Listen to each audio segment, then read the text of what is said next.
தன்னோட ஒரு சிறுநீரகத்தை தானமா கொடுத்து மகளின் உயிரை காப்பாற்றிய தாய்.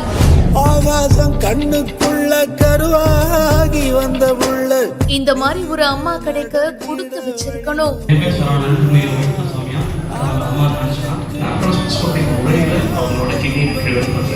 இந்த உலகத்துல தாயை விட பெரிய சக்தி ஏதாச்சும் இருக்க முடியுமாங்க?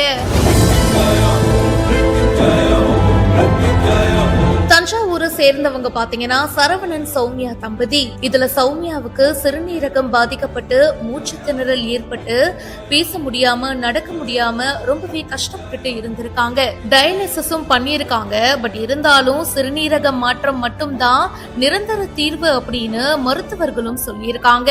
இதை தெரிஞ்சுக்கிட்ட சௌமியாவுடைய அம்மா காஞ்சனா, என்னங்க இது, என்னுடைய பொண்ணுக்கு நான் தராம வேற யார் தருவா, நானே சிறுநீரகம் தரேன் அப்படின்னு தானம் கொடுக்க முன் வந்திருக்காங்க.